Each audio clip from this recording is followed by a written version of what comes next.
नमस्ते। चलिए आज एक बहुत ही लंबे सफर पर चलते हैं। मतलब 4.6 अरब साल लंबे सफर पर। हम अपने ही घर यानी हमारी पृथ्वी की कहानी में उतरने वाले हैं, ये जानने के लिए कि आखिर ये बना कैसे। तो सवाल सीधा सा है। अगर एक ग्रह बनाना हो बिल्कुल स्क्रैच से, तो कैसे बनाएंगे? सुनने में किसी बहुत बड़े कंस्ट्रक्शन प्रोजेक्ट जैसा लगता है ना? चलिए इसी का पता लगाते हैं। हमारी कहानी की शुरुआत होती है आज से करीब 4.6 अरब साल पहले। हाँ, बिल्कुल सही सुना, 4.6 अरब साल। जरा सोचिए, ये वो वक्त था जब हमारा पूरा सोलर सिस्टम बस बन ही रहा था। तो फिर एक प्लैनेट बनाने की रेसिपी आखिर है क्या? मतलब इस पूरी कॉस्मिक कहानी का स्टार्टिंग पॉइंट क्या था? आइए इसी को समझते हैं। साइंटिस्ट के पास इसका एक बहुत ही दिलचस्प जवाब है। इसे कहते हैं सोलर नेबुला हाइपोथेसिस, और ये सबसे ज्यादा मानी जाने वाली थ्योरी है।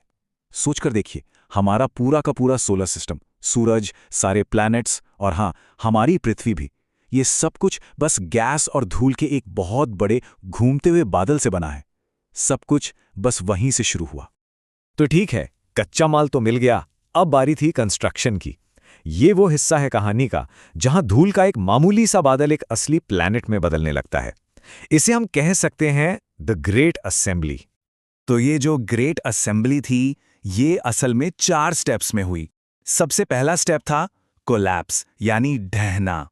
वो जो गैस और धूल का विशाल बादल था ना, वो अपनी ही ग्रेविटी के कारण अंदर की तरफ ढह गया, और ठीक उसके सेंटर में हमारे सूरज का जन्म हुआ। फिर आया दूसरा स्टेप, पार्टिकल्स का आपस में जुड़ना। सूरज के चारों ओर घूम रही धूल के छोटे छोटे कण आपस में चिपकने लगे, ठीक वैसे ही जैसे धूल के गुच्छे बन जाते हैं, और धीरे धीरे ये कंकड़ और फिर बड़ी बड़ी चट्टानें बन गए। तीसरा स्टेप था जबरदस्त टक्करों का। लाखों सालों तक ये चट्टानें और बड़े बड़े पिंड एक दूसरे से टकराते रहे, जुड़ते रहे। हर टक्कर के साथ हमारा प्लैनेट बड़ा और बड़ा होता गया। और फिर आया चौथा और सबसे जरूरी स्टेप, परतों का बनना। तो ठीक है, प्लैनेट तो बन गया, पर रुकिए, ये वो पृथ्वी बिल्कुल नहीं थी जिसे हम आज जानते हैं। बिल्कुल भी नहीं। वो तो एक ऐसी दुनिया थी जिसे आग और हिंसा ने बनाया था। सच कहें तो हमारे नए प्लैनेट के शुरुआती दिन किसी जहन्नुम से कम नहीं थे। जरा सोचिए ये बदलाव कितना बड़ा है। तब की पृथ्वी, मतलब एक खतरनाक माहौल, सतह पर उबलते हुए लावे का समंदर, हर तरफ ज्वालामुखी फट रहे हैं और जानलेवा रेडिएशन की बारिश हो रही है। और आज की पृथ्वी, एक स्टेबल प्लैनेट, ठोस जमीन, खूबसूरत महासागर, एटमॉस्फेयर और सबसे बढ़कर जीवन। ये बदलाव सच में अविश्वसनीय है ना?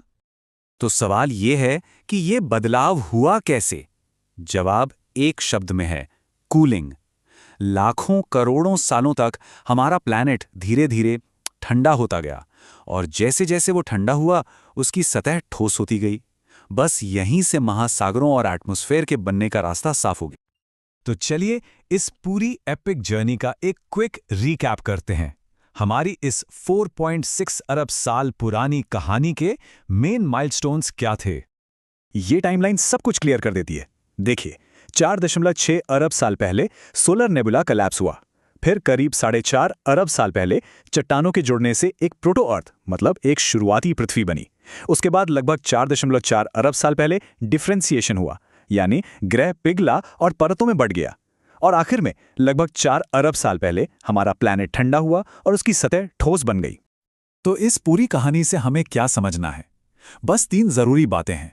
पहली, हमारी पृथ्वी का जन्म 4.6 अरब साल पहले गैस और धूल के एक बहुत बड़े बादल से हुआ था। दूसरी, इसका बनना एक बहुत लंबी और काफी हिंसक प्रक्रिया थी जिसमें ढहना, जुड़ना और परतों में बंटना शामिल था। और तीसरी और सबसे अहम बात, हमारा प्लैनेट आग के एक दहकते हुए गोले से एक शांत स्थिर घर में बदला, जहां आज जीवन संभव है।